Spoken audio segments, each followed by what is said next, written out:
How y'all doing? How y'all doing? How you doing, man? I'm good. Man, okay, so yeah, let's get right into it. So let's talk about your name. You know, what was the inspiration behind it? Let's just get right on into it. Alright, so the first part, which is Kilo, Uh-huh. I really got that because I went through so much in my life. A lot of people can relate to that, being from Chicago. Mm-hmm. And then the dreamer part is just like, with me going through so much, I was still able to get so much accomplished, get so much stuff done. So that's the combination of the name, Kilo the Dreamer. Mm-hmm. So you would call yourself a dreamer.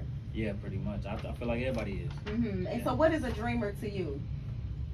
Somebody who, whatever they want in their life, whatever they trying to get, they still gonna go and try to get that, no matter what. Mm-hmm. So, like, I not like the woke shit that they be saying. Everybody say they woke or whatever, but like, nah, like I want that, so I'm finna go get it, rather than like, oh, I gotta go to work, or I gotta go do this. Right. You know what I'm saying? Like, nah, you actually want to chase your dreams. Mm-hmm. So let's talk about that. You know, being from Chicago, we do have a lot of different obstacles that, you know, other people may not go through. So how do you just sort of persevere through all that to follow your dreams and keep going? Because it's a lot, you know, and it's a lot that weighs on our mental and everything. So let's speak about it. But shit, like everything in Chicago be sometimes bullshit.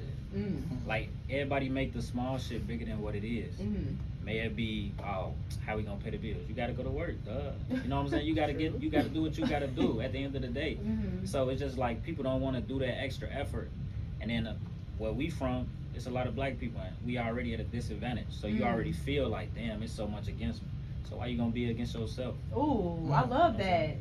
That's super cool. Why you gonna be against yourself? Let's talk about it. So would you say that, you know, if a person is not sort of like where they maybe want to be, is their own fault? Yeah, for sure. Mm. Cause like I done been shot. I done had my mother pass away. Sorry. I done got evicted. I done got a crib. I done had a car. I done lost a car.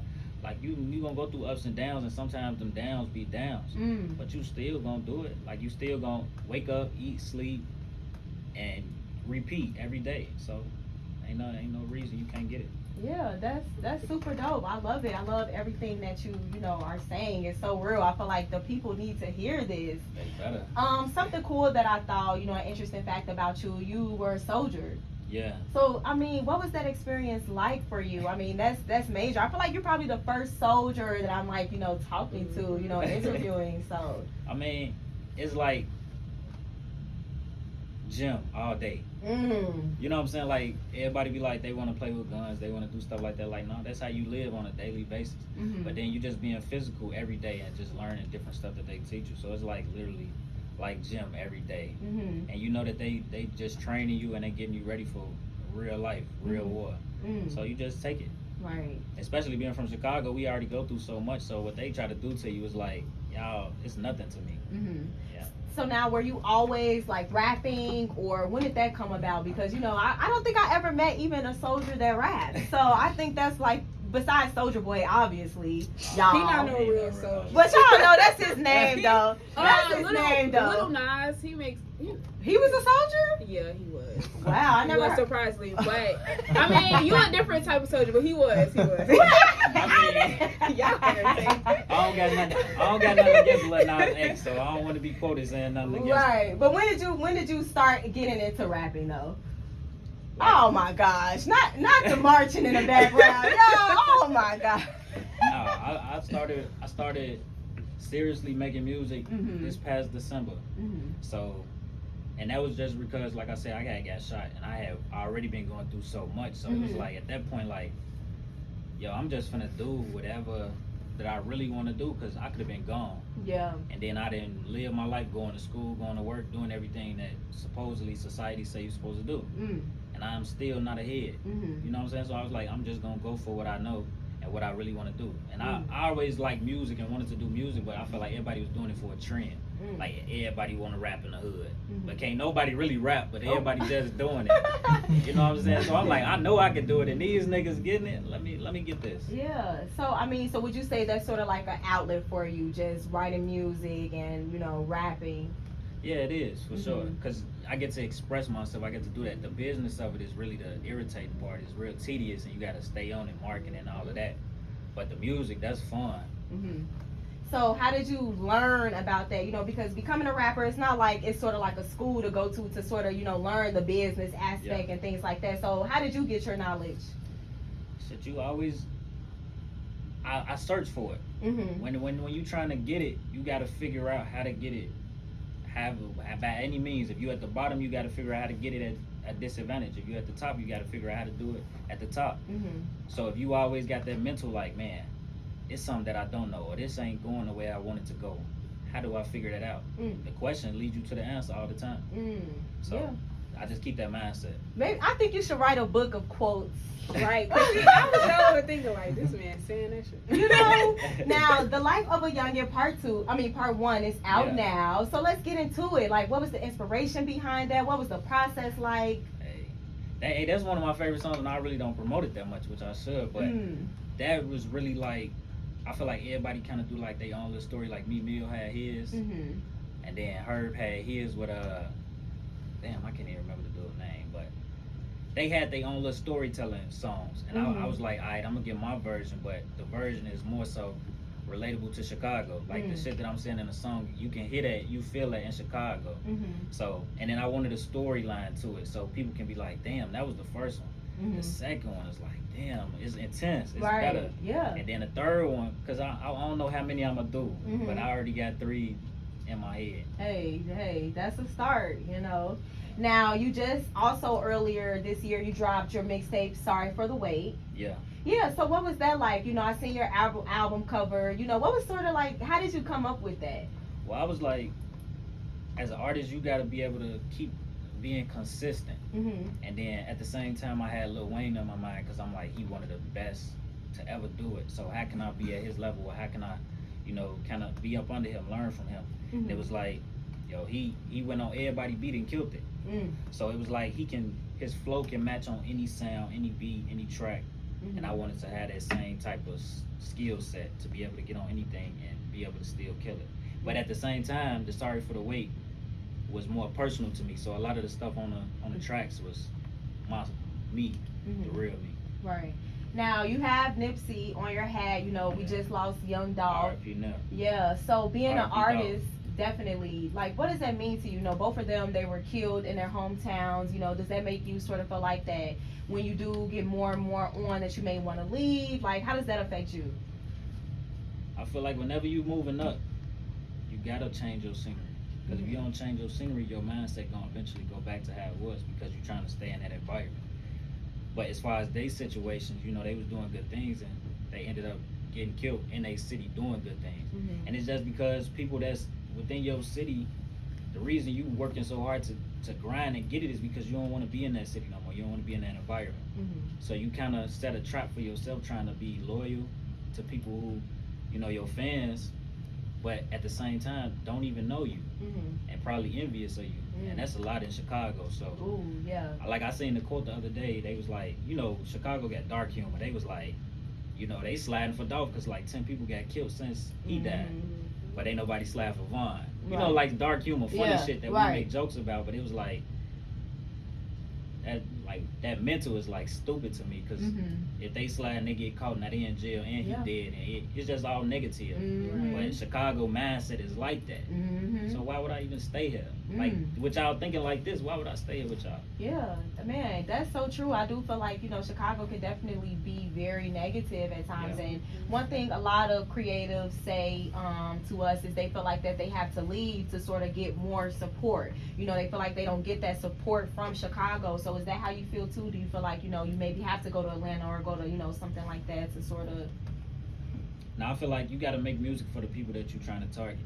If you making music for people that's in Chicago, you're going to get that fan support. You're going to get that support because that's what they want to hear.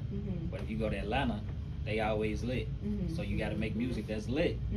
If you go to Las Vegas, they talking about spending money and doing this and that. So you got to make music towards that. And you're going to get that support. You don't even got to live there. Like it's Lil Durk stay in Georgia. He stay in Atlanta. But he make music for Chicago. Right. You don't got to stay there.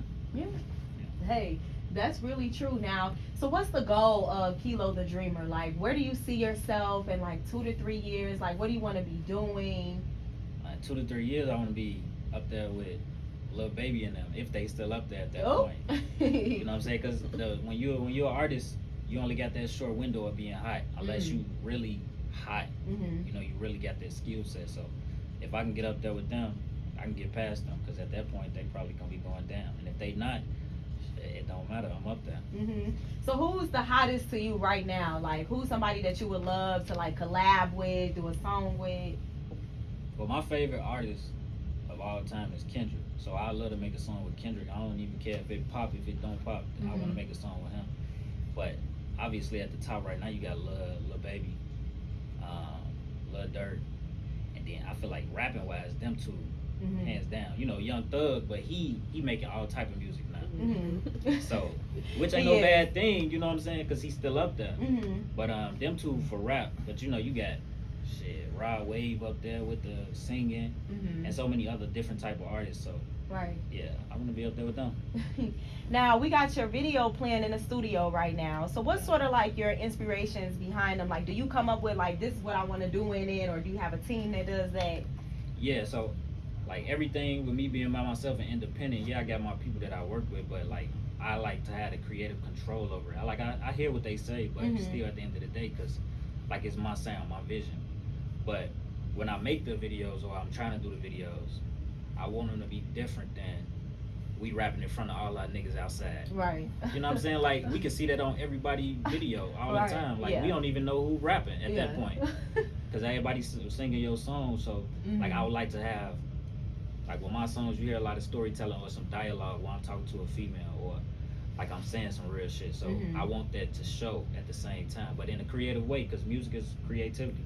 So when you do the visuals, you got to be creative with it too. And this video, this was my first one, so it was like, okay, a reflection type thing. Let me learn from it. Yeah, hey, everything is definitely a learning lesson, for sure. Now, Huncho Gang, that's in your bio All the time. Yeah, so what is it? Huncho Gang, that's for my cousin. He passed away. His name is Huncho. He got killed, and he got hit in the chest, point blank range. So that was another thing that made me think, like, man, like you could be loyal, but how you let a person get that close to you? Because you knew him. You know what I'm saying? So, but Huncho Gang, that's for him. So I stay representing him. It don't matter if I get in the industry, if I'm past the industry, regardless. That's what I represent. Now let everybody know what you have going on, what you have coming up. What can we look forward to? More music. I got some singles coming out. I wanted to cram in a little EP, but I don't want to force it. So I got some singles coming out, and at the same time I got a podcast coming out. Okay. The podcast is called Psych in the City. And it's pretty much gonna be like just breaking down the mental of people in Chicago and saying how it's stupid to think certain type of ways, but at the same time, if you're going through traumatic things, which a lot of people in Chicago are, like learning from it in a way like, damn. So I'm gonna have guests on there, and every guest is gonna be a successful person in Chicago around my age group that's really like doing something big, but they still stay in the city of Chicago. Gotcha. They still here shooting. They still have people that's finna die or passed away or, you know, traumatic shit that's fucked up, but they still achieving high. So then when they watch my show, they watch the podcast, they be like, damn, like, they probably more fucked up than I am, and I'm thinking I can't make it. Right. I can make it. Yeah. You know what I'm saying? Or shit, it's just way worse than mine. So if my shit ain't like theirs and they up here, why I can't? And I feel like that can do that. That can reach young kids, teenagers, even people our age. Because I know a lot of people that's in our age group, 20s, early 20s, that's like depressed, going through it. So definitely, it's like a little psychology type thing, but in a fun type way where people from Chicago can talk about it. And like, I don't feel like a lot of big time people or the lawyers and the big office type people talk about stuff in Chicago with people from Chicago. It's more so like we talking and telling people that's not from Chicago about our stuff, and they just like wowed about it. Like, oh, you're from Chicago, you're from 63rd. Like, everybody don't stay on 63rd, bro. Literally. You know what I'm saying? Like, old block is only so big. Yeah, it really is. It's a true obsession, for real. Yeah, so, it is. But when you hear that dialogue between people from Chicago that live in Chicago, and then people watching it like, well, damn, that's how it really is. You know, coming from people that's regular, that ain't in the limelight. You know what I'm saying? So. Right. I think that's really cool. And one thing I want to sort of close out with. So, what is something that you would say to somebody that's listening that may be struggling with mental health, or just maybe down and out? What would you say to them right now for them to just keep going and just to send some words of encouragement? Reach out for help that's not close to you. Because majority of the time when you going through shit, that person next to you going through something too. Because they all in that same environment. Y'all all in that same space. So don't be afraid to reach out for help. Figure out who you reaching out to, because that person you talking to probably ain't gonna give you no good advice. So now you just feel like the world against you and ain't nobody that'll help you, but you looking in the wrong places for help. Man, so dope, man. Shout out to you for coming on and dropping all these gems. Let everybody know where they can keep up with you on all social medias. But thank y'all for having me. I know I was kind of late. Traffic was backed up. Hey, you made it. You made it. But y'all can follow me on all my social medias, all music platforms at Kilo the Dream. Or you can space them out. You can put it together. It's still gonna pop up and show me. And then on IG, if you still put that in, or you can change it to Dreamkeene, and Keene is spelled Keene.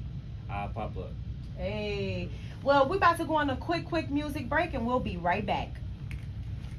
We're gonna take some pictures. We could just end that live and just get on.